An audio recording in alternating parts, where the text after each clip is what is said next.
These moldy truths have been hiding in your morning coffee cup for decades. Microscopic fungi that seniors have unknowingly consumed, despite their potential to cause serious health problems.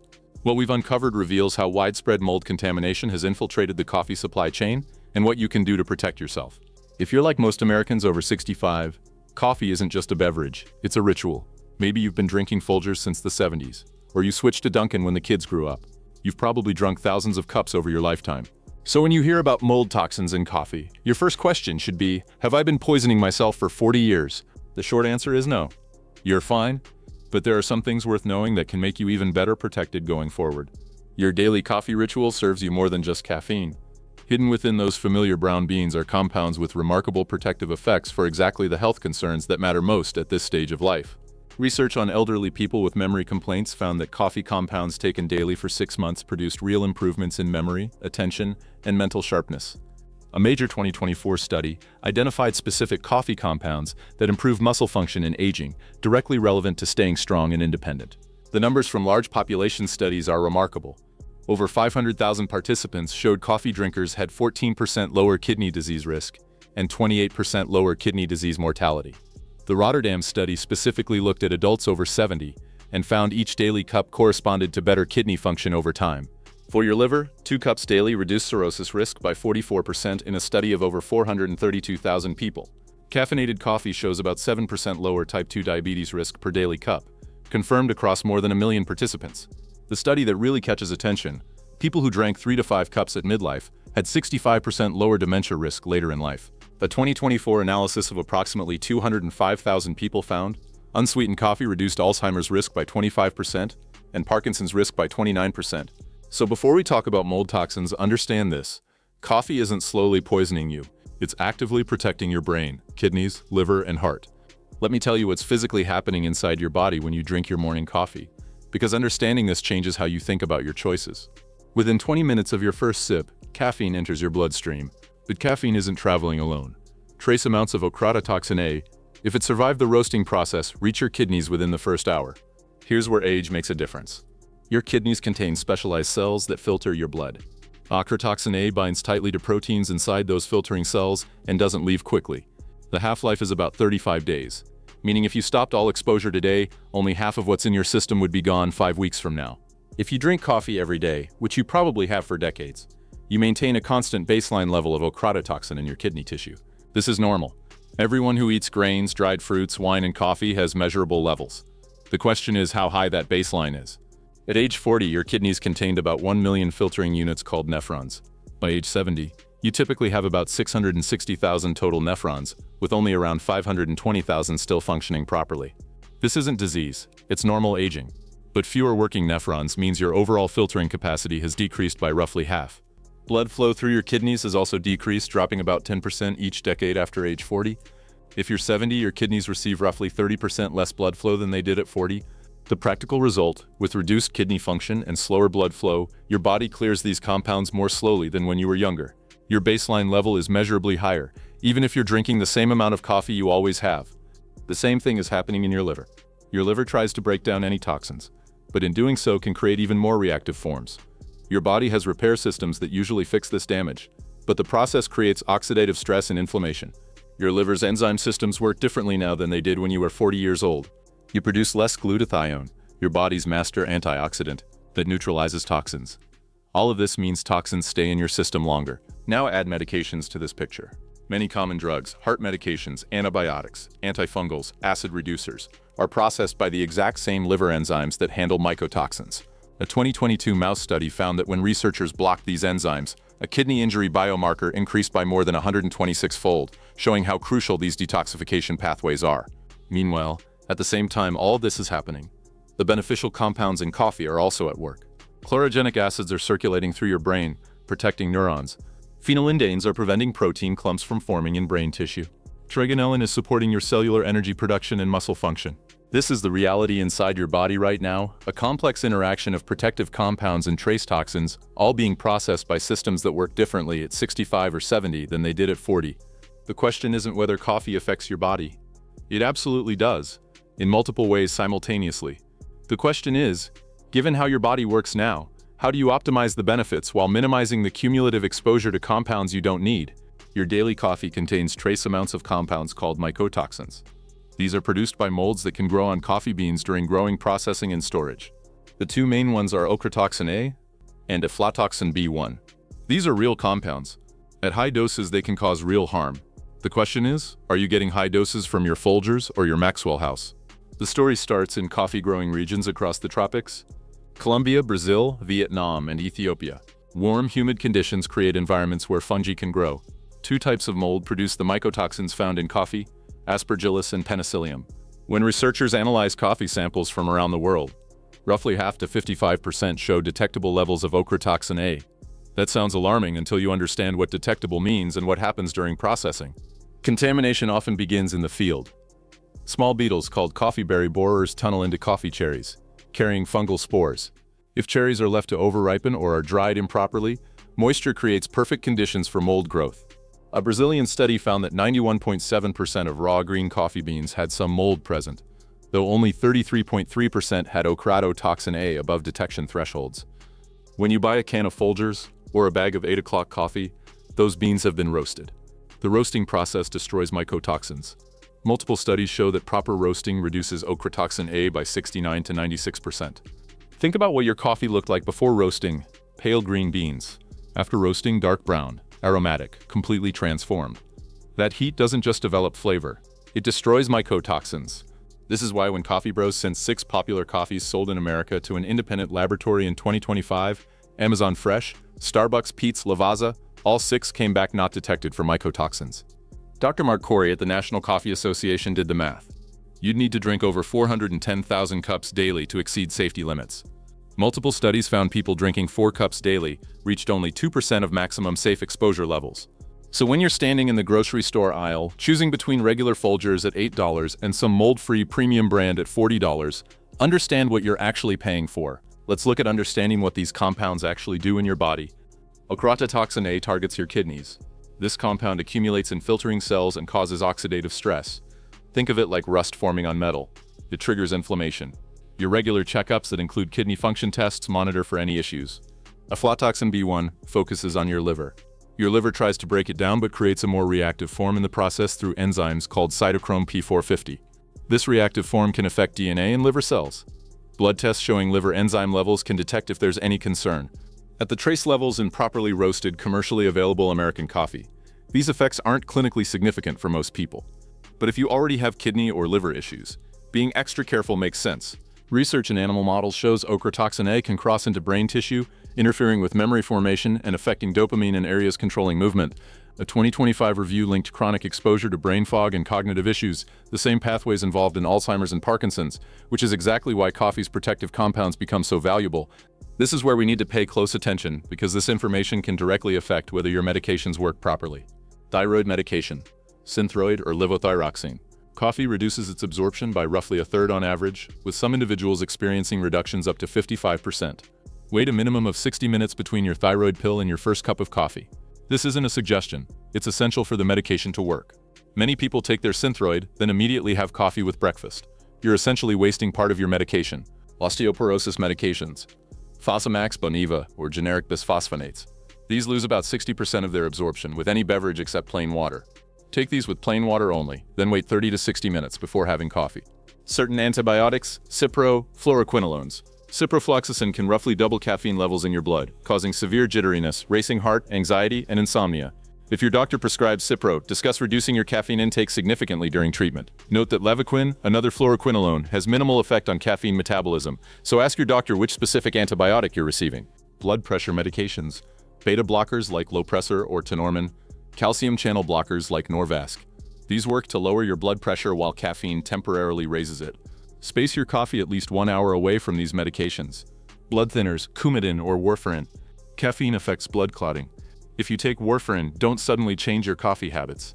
If you've been drinking 3 cups daily for years, your warfarin dose is adjusted to that. Keep your coffee consumption consistent. One medication that works differently with coffee: Sinemet or levodopa for Parkinson's disease. Research shows caffeine speeds up how quickly levodopa gets into your bloodstream, potentially improving motor response more quickly. If you're taking multiple medications, and most seniors are, talk to your pharmacist. Ask specifically, when should I time my coffee around these medications? Most pharmacists don't routinely mention coffee interactions unless you ask, but they can give you a personalized schedule. There are several other common senior medications worth knowing about when it comes to coffee timing. Diabetes medications, metformin or other oral diabetes drugs. Coffee can affect blood sugar levels, though the research shows mixed results.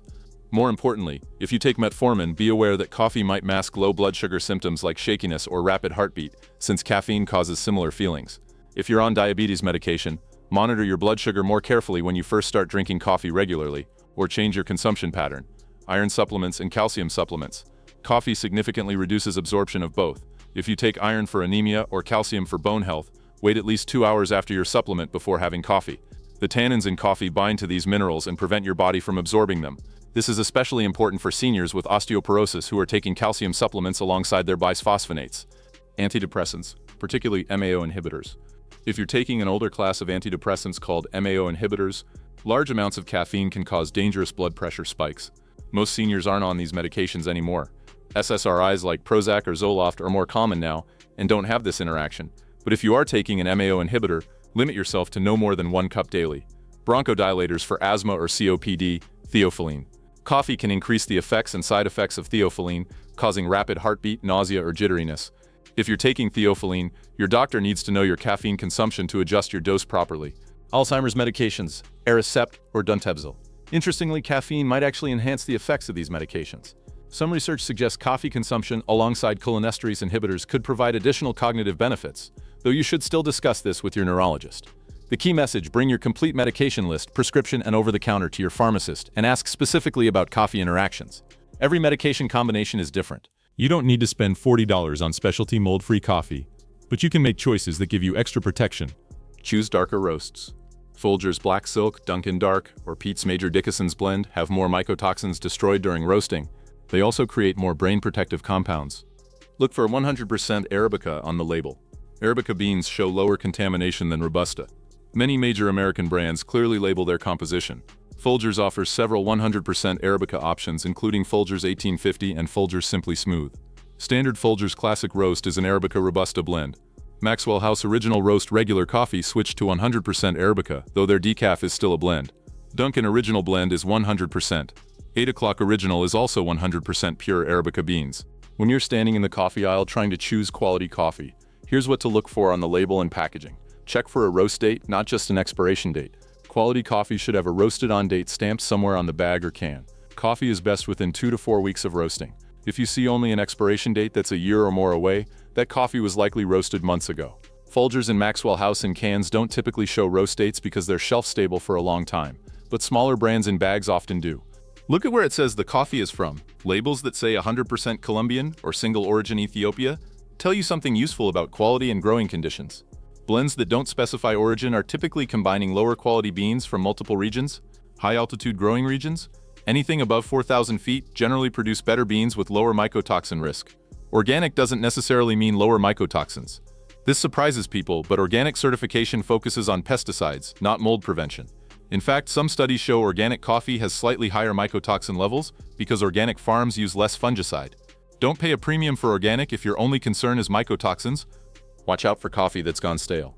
When you open a can or bag, fresh coffee should smell aromatic and slightly sweet. If it smells flat, dusty, or like cardboard, it's lost its volatile compounds and has been sitting too long. At that point, beneficial compounds have degraded along with flavor. If you're buying whole beans in a bag with a one-way valve, squeeze the bag gently near your nose. You should smell coffee aroma coming through the valve. No smell means stale coffee. Consider where it's from. Colombian coffee, Costa Rican coffee, Guatemalan coffee, these high-altitude Central and South American origins consistently show lower contamination. Be aware of instant coffee. Research shows instant coffee has higher mycotoxin levels per unit weight because the processing concentrates compounds. Folgers Classic Roast Ground Coffee is better than Folgers Instant if you're minimizing exposure. Don't fall for mold-free premium pricing. Independent testing showed Starbucks, Peet's, and Amazon Fresh test identically to brands charging 5 times more. Your brewing method matters. Paper filter drip coffee likely produces lower mycotoxin transfer to your cup, as the shorter contact time and filtration may reduce extraction. Those Melita filters or the basket filters in your Mr. Coffee machine also remove cholesterol-raising compounds, which matters if you're taking statins. Beyond using paper filters, a few other brewing practices can help you get the most benefit from your coffee, while minimizing any unwanted compounds. Water temperature matters. The The ideal brewing temperature is between 195 and 205 degrees Fahrenheit.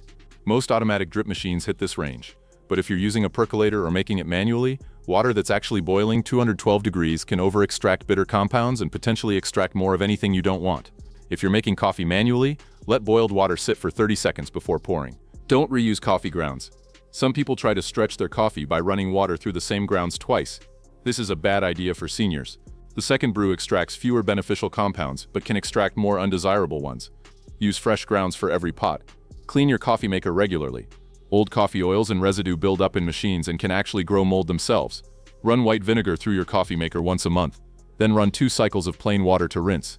This prevents your machine from becoming a source of contamination. The coffee-to-water ratio for optimal extraction is typically 1 to 2 tablespoons of ground coffee per 6 ounces of water. Stronger isn't necessarily better. Using too much coffee can over-extract bitter compounds without increasing beneficial ones proportionally. Storage prevents problems at home. Buy whole beans if possible and grind right before brewing. If buying ground coffee, use smaller quantities within 2 weeks of opening. Store in an airtight container at room temperature, not in the refrigerator. Humidity can promote mold growth. The research points to 2 to 3 cups daily as the sweet spot for health benefits. More isn't better, especially after 65, when your body processes caffeine about 33% slower. Interestingly, caffeinated coffee shows the strongest protection for most health outcomes. The protective compounds work best together with caffeine. If you're sensitive to caffeine or your doctor has suggested cutting back, switching to decaf still provides benefits, though the evidence is strongest for regular coffee. If you have reduced kidney function, liver disease, or are experiencing unexplained persistent fatigue, brain fog, or digestive problems, discuss coffee consumption with your doctor. It's unlikely to be the cause, but worth discussing. Be aware, companies sell urine tests for mycotoxins, claiming they can diagnose mold illness. The CDC explicitly warns these tests are not FDA approved for diagnosis. Everyone who eats food will test positive for mycotoxins because they're naturally present at trace levels. A positive test doesn't mean you're sick. If you're drinking regular commercial brands between 2 to 3 cups daily, with no kidney or liver disease, you're fine. Your coffee is well within safety limits and delivering real health benefits. If you're taking multiple medications, pay attention to timing. Space your coffee at least an hour away from thyroid medication, osteoporosis medication, and blood pressure medication. If you have kidney disease, liver disease, or take medications that affect these organs, talk to your doctor. You probably don't need to quit coffee, but you might need to adjust timing or amount. If you want maximum assurance, choose 100% Arabica, darker roasts, from high-altitude origins. Brew with paper filters. Buy fresh in smaller quantities. This costs maybe $2 more per month. Yes, mold contamination exists in raw coffee. Yes, these compounds can cause harm at high doses, but commercial roasting destroys the vast majority. The amounts in your final cup are minimal. When researchers test popular American brands, they consistently find safe levels. When they study populations of coffee drinkers, they find better health outcomes, not worse. The real story isn't about mold toxins. It's about medication timing. It's about maximizing coffee's remarkable protective effects for your brain and body. If you've been drinking coffee for 40 years, you don't need to quit or panic. You don't need to buy $40 bags of mold-free coffee. What you do need? Check your medication list against coffee timing. This matters more than anything else. If you're taking Synthroid, Fosamax, or Cipro, the timing is crucial. Choose quality, 100% Arabica, darker roasts when possible, from brands with good reputations. We're talking $1 or $2 difference, not $30. Use paper filters in your coffee maker. Store properly. Stick to 2-3 cups daily. Enjoy your coffee knowing it's delivering powerful protective compounds to your brain, preventing diabetes, protecting your kidneys, and reducing your dementia risk by as much as 65%. Those microscopic fungi in raw coffee tell a story about agriculture and processing. But in your cup of Folgers or Dunkin' or 8 o'clock, after roasting and brewing, they're essentially gone. What remains are compounds that science shows protect the exact aspects of health you care about most. This isn't about fear.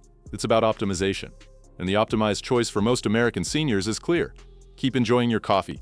Time it properly with your medications, choose quality brands, and know you're doing something genuinely good for your long-term health.